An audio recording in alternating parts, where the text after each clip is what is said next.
Hello, welcome back to my channel. ಎಲ್ಲರೂ ಹೇಗಿದ್ದೀರಾ? ಎಲ್ಲರೂ ಚೆನ್ನಾಗಿದ್ದೀರಾ ಅಂತ ಅಂದ್ಕೊಂಡಿದ್ದೀನಿ. ಇವತ್ತಿನ ವ್ಲಾಗ್ ಸಂಕ್ರಾಂತಿ ಹಬ್ಬದಾಗಿರುತ್ತೆ. ಹಬ್ಬ ಆದಮೇಲೆ ಪೋಸ್ಟ್ ಆಗ್ತಾ ಇದೆ, ಆದರೂ ಪರವಾಗಿಲ್ಲ. ಎಲ್ಲರಿಗೂ ಮತ್ತೊಮ್ಮೆ ಸಂಕ್ರಾಂತಿ ಹಬ್ಬದ ಹಾರ್ದಿಕ ಶುಭಾಶಯಗಳು. ಸಂಕ್ರಾಂತಿ ಹಬ್ಬ ಅಂತಂದರೆ ನಮ್ಮ ರೈತರಿಗೆ ಇದು ಒಂದು ದೊಡ್ಡ ಹಬ್ಬ ಅಂತಲೇ ಹೇಳ್ಬೋದು. ಹಾಗೆ ದನ, ಹಸು, ಕರು ಎಲ್ಲದಕ್ಕೂ ಶೃಂಗಾರ ಮಾಡೋದೇ ಒಂದು ಈ ಹಬ್ಬದ ವಿಶೇಷ.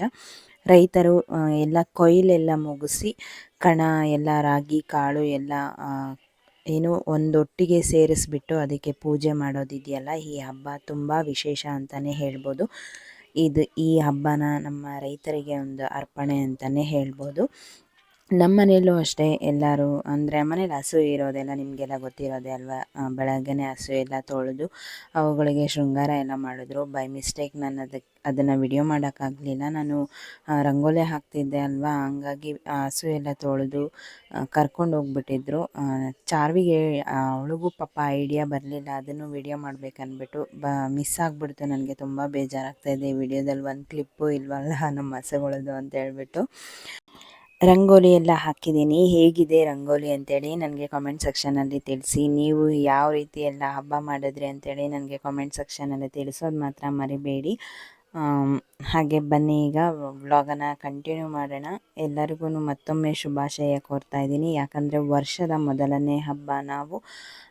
ಇದು ಸೂರ್ಯ ತನ್ನ ಪಥವನ್ನು ಬದಲಾಯಿಸುತ್ತೆ ಅಲ್ವ, ಹಾಗೆ ನಮ್ಮ ಜೀವನದಲ್ಲಿ, ನಿಮ್ಮ ಜೀವನದಲ್ಲಿ ಕೂಡ ಒಂದು ಒಳ್ಳೆಯ ಗಳಿಗೆ ಬರಲಿ ಅಂತಲೇ, ಒಳ್ಳೆಯ ದಿನಗಳು ಶುರು ಆಗಲಿ ಅಂತಲೇ ಆ ದೇವರಲ್ಲಿ ಕೇಳ್ಕೊಳ್ತೀನಿ. ಎಲ್ಲನೂ ನೀಟಾಗಿ ಹೊಸ್ಲೆಲ್ಲ ಕ್ಲೀನ್ ಮಾಡಿ ಅರಿಶಿನ ಕುಂಕುಮ ಎಲ್ಲ ಇಟ್ಟು ಬರೋ ಅಷ್ಟೊತ್ತಿಗೆ ಟೈಮ್ ಆಗಿಬಿಟ್ಟಿತ್ತು. ಹಸು ಇರೋದಕ್ಕೆ ಮೇವೆಲ್ಲ ತರೋಕ್ಕೆ ಹೋಗ್ಬೇಕಲ್ವ, ಅದು ಟೈಮ್ ಆಗೋಗಿರುತ್ತೆ.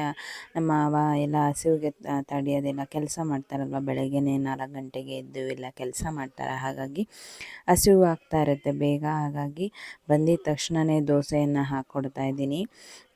ಏನಂದರೆ ರಂಗೋಲಿ ಹಾಕಿ ಕಲ್ಲರು ತುಂಬಿಸೋದಿರುತ್ತಲ್ವ, ಅದು ಒಬ್ಬರೇ ಮಾಡೋದಕ್ಕೆ ತುಂಬ ಟೈಮ್ ತಗೊಳುತ್ತೆ. ಒಂದು 2 ಇಲ್ಲ 3 ಸೇರಿಕೊಂಡು ಬೇಗ ಬೇಗ ರಂಗೋಲಿಯನ್ನು ಹಾಕಿದ್ರೆ ಬೇಗ ಬೇಗ ಮುಗಿಯುತ್ತೆ.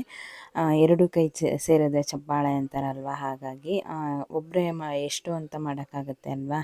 ಹಾಗೆ ಈ ಹಬ್ಬಕ್ಕೆ ಇದಕ್ಕಿನ ಬೇಳೆಯಲ್ಲಿ ಸ್ವೀಟ್ ಮಾಡೋದು ಒಂದು ಫೇಮಸ್ ಅಲ್ವಾ, ಅದು ಮಾಡಲೇಬೇಕು ಆ್ಯಕ್ಚುಲಿ ಇರೋದು. ಪೊಂಗಲ್ ಅಂತ ಕರೀತಾರೆ. ಇಲ್ಲಾಂದರೆ ನಮ್ಮ ಮನೇಲಿ, ನಮ್ಮ ಅಮ್ಮ ಮನೇಲಿ ಏನು ಬೆಲ್ಲದ ಇದಕ್ಕಿನ ಬೇಳೆ ಅಂತ ಕರೀತಾಯಿದ್ರು. ಅದನ್ನು ಸಹ ಮಾಡ್ತಾಯಿದ್ದೀನಿ. ನನಗೂ ನಮ್ಮ ಅತ್ತೆಗೆ ಇದಂದರೆ ತುಂಬ ಇಷ್ಟ. ಅದನ್ನು ರೆಡಿ ಮಾಡ್ಕೊಳ್ತಾ ಇದ್ದೀನಿ. ಅದಕ್ಕೆ ಕೊಬ್ಬರಿ, ಗಸಗಸೆ, ಕಡಲೆಪಪ್ಪು, ಒಂದು ಏಲಕ್ಕಿಯನ್ನು ಹಾಕಿಬಿಟ್ಟು ರುಬ್ಕೊಂಡು ಇದಕ್ಕಿನ ಬೇಳೆನ ಚೆನ್ನಾಗಿ ಬೇಯಿಸ್ಬಿಟ್ಟು ಅದರೊಳಗಡೆ ಹಾಕಬೇಕು. ಇದು ರುಬ್ಬಿರೋದು ಹಾಕ್ಬಿಟ್ಟು ಬೆಲ್ಲನ ಒಂದು ಸೈಡಲ್ಲಿ ಸ್ವಲ್ಪ ನೀರನ್ನು ಹಾಕಿ ಕರಗಿಸ್ಕೊಂಡು ಅದು ಫಿಲ್ಟರ್ ಮಾಡ್ಕೊಳ್ಬೇಕು. ಯಾಕಂದರೆ ಕಡ್ಡಿ ಕಸ ಮತ್ತು ಕಲ್ಲು ಎಲ್ಲ ಇರುತ್ತೆ. ಇದನ್ನೆಲ್ಲ ಮಿಕ್ಸ್ ಮಾಡುವಾಗ ತಳ ಹಿಡಿದು ಬಿಡುತ್ತೆ, ನೋಡಿಕೊಂಡು ನಿಧಾನಕ್ಕೆ ಮಾಡಿಕೊಳ್ಬೇಕು.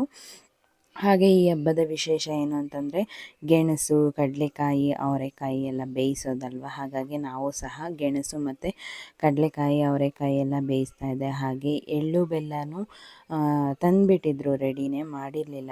ಬಿಕಾಸ್ ನಂದು ಪೀರಿಯಡ್ಸ್ ಟೈಮ್ ಇದ್ದಿದ್ದರಿಂದ ನಮ್ಮ ಮನೇಲಿ ನಾನೇನು ಮಾಡೋಕ್ಕಾಗಲಿಲ್ಲ ಈ ಸರ್ತಿ. ಅಮ್ಮ ಅಂದರೆ ಅತ್ತೆ ಎಲ್ಲ ಪೂಜೆ ಮಾಡಿಕೊಂಡ್ರು ಅಷ್ಟೇ, ಇದೆಲ್ಲ ಮಾಡೋಕ್ಕಾಗಲಿಲ್ಲ. ನೆಕ್ಸ್ಟ್ ಇಯರು ನೋಡೋಣ, ಮನೇಲೇ ಎಳ್ಳು ಬೆಲ್ಲನ ತಯಾರಿಸೋಕ್ಕೆ ಪ್ರಯತ್ನ ಪಡ್ತೀನಿ. ನೀವು ಅಷ್ಟೇ ಈ ಹಬ್ಬದಲ್ಲಿ ಎಳ್ಳು ಬೆಲ್ಲ ತಿಂದು ಎಲ್ಲರೂ ಒಳ್ಳೆಯದನ್ನೇ ಮಾತಾಡಲಿ, ಹಾಗೆ ಎಲ್ಲರ ಜೀವನದಲ್ಲೂ ಒಳ್ಳೆಯದೇ ಆಗಲಿ ಅಂತ ಕೇಳ್ಕೊಳ್ತೀನಿ. ಎಲ್ಲ ಕೆಲಸ ಅಂದರೆ ಸ್ಟವ್ ಮೇಲೆಲ್ಲ ಬೇಯೋದಕ್ಕೆ ಇಟ್ಟು ನನ್ನ ಕೆಲಸ ಪಾತ್ರೆ ಎಲ್ಲ ಒಂದು ರಾಶಿ ಬಿದ್ದಿತ್ತು. ಅದನ್ನೆಲ್ಲ ಕ್ಲೀನ್ ಮಾಡೋಣ ಅಂತೇಳ್ಬಿಟ್ಟು, ಏನಂದರೆ ಸಿಂಕಲ್ಲಿ ಪಾತ್ರೆ ಸಾಮಾನಿದ್ದರೆ ಏನಕ್ಕೂ ಕೈ ಆಡೋದಿಲ್ಲ. ಅಂದರೆ ಏನೋ ಒಂಥರ ಗಜ್ಜಿ ಬಿಜ್ಜಿ ಅಂತ ಅನಿಸುತ್ತೆ. ಪಾತ್ರೆ ಸಾಮಾನು ತೊಳೆದು ಬಿಟ್ಟರೆ ಅಡುಗೆ ಮನೆ ಒಂಥರ ನೀಟ್ ಅಂತ ಅನಿಸುತ್ತೆ. ಎಲ್ಲರ ಹೆಣ್ಮಕ್ಳಿಗೂ ಇದೇ ಫೀಲ್ ಅಂತಲೇ ನನಗೂ ಅನಿಸುತ್ತೆ.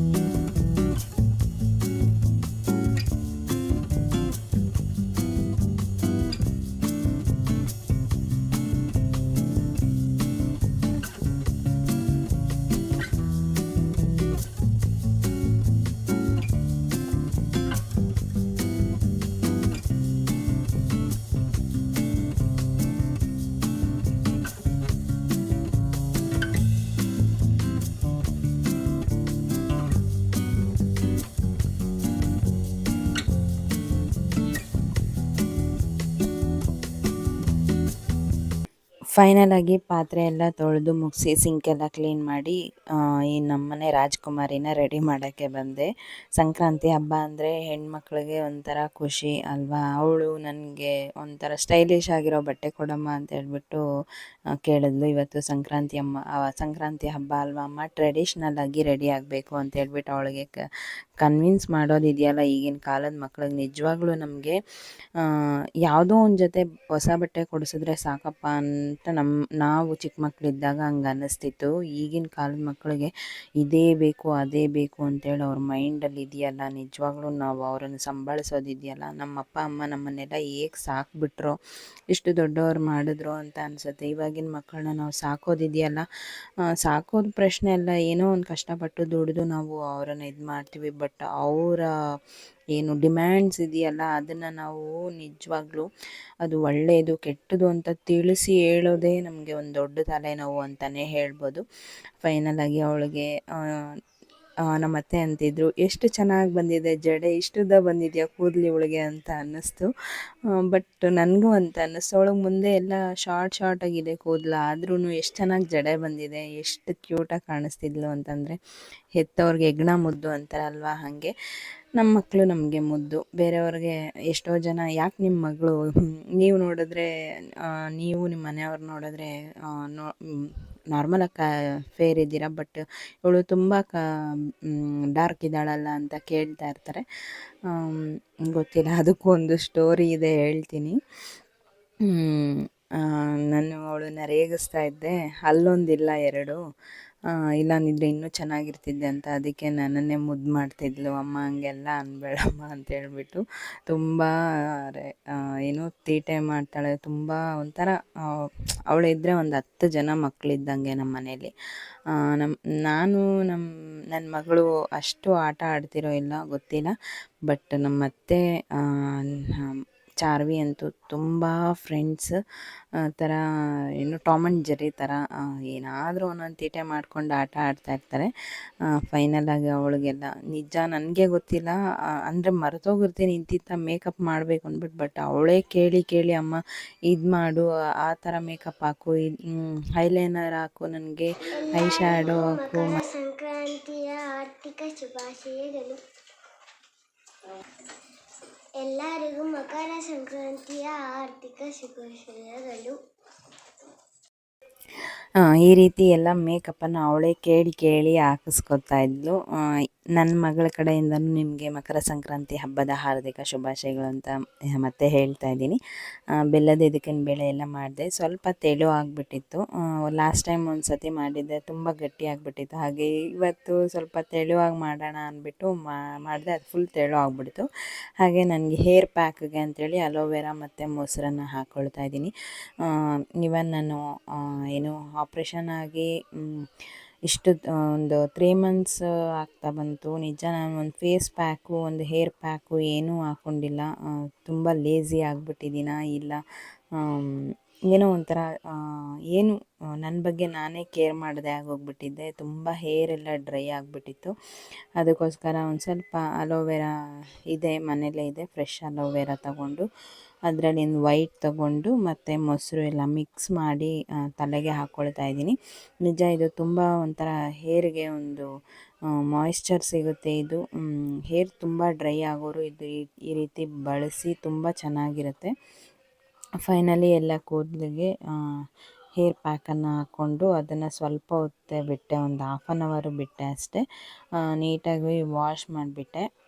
ಹಾಗೆ ಸಂಕ್ರಾಂತಿ ಹಬ್ಬ ಅಂತಂದರೆ ಈ ಸಗಣಿ ಇರುತ್ತಲ್ವ, ಹಸುದು ಸಗಣಿ ತಗೊಂಡು ಅದು ಬಾಗಿಲಿಗೆಲ್ಲ ಹಾಕಿ, ಒಲದ ಸೊಪ್ಪು ಅಂತಾರೆ ನಮ್ಮ ಕಡೆ, ಅಣ್ಣೆ ಸೊಪ್ಪು ಅಂತಾರೆ ನಮ್ಮ ಅತ್ತೆ ಮನೇಲಿ. ನಮ್ಮ ಅಮ್ಮ ಮನೇಲಿ ಒಲದ ಸೊಪ್ಪು ಅಂತ ಕರೀತಾರೆ. ಅದರದ್ದು ಹೂವು ಎಲ್ಲ ತೊಗೊಂಬಂದು ಅದಕ್ಕೆ ಇಟ್ಟು ಪೂಜೆ ಮಾಡೋದೇ ಇದ್ರ ಹಬ್ಬದ ಇದು ಒಂದು ಭಾಗ ಆಗಿರುತ್ತೆ ಸಂಕ್ರಾಂತಿಯಲ್ಲಿ.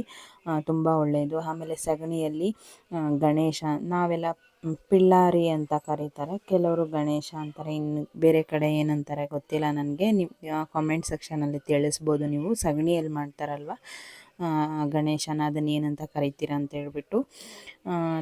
ಎಲ್ಲ ನಾನು ಫ್ರೆಶ್ ಅಪ್ ಆಗಿಬಿಟ್ಟು ಫೈನಲ್ ಆಗಿ ಟೀ ಮಾಡ್ಕೊಡೋದಿದೆಯಲ್ಲ ಸಂಜೆ ಹೊತ್ತು, ಅದೇ ನನ್ನ ಕೆಲಸ. ಹಾಗೆ ನಮ್ಮತ್ತೆ ಪೂಜೆ ಎಲ್ಲ ಮಾಡಿ ಮುಗಿಸಿದ್ರು. ಅವರು ಓಂ ಶಕ್ತಿಗೆ ಮಾಲೆ ಹಾಕ್ತಾ ಇದ್ದಾರೆ ನಮ್ಮತ್ತೆಯವರು. ಹಾಗಾಗಿ ಅದಕ್ಕೂ ಸಹ ಇಡುಮುಡಿ ಕಟ್ಟೋದಕ್ಕೆ ಅವರು ಎಲ್ಲ ಅಕ್ಕಿ ಕಾಯಿ ಎಲ್ಲ ರೆಡಿ ಮಾಡಿ ಇಟ್ಟು ಅದಕ್ಕೂ ಪೂಜೆ ಮಾಡಿದರು.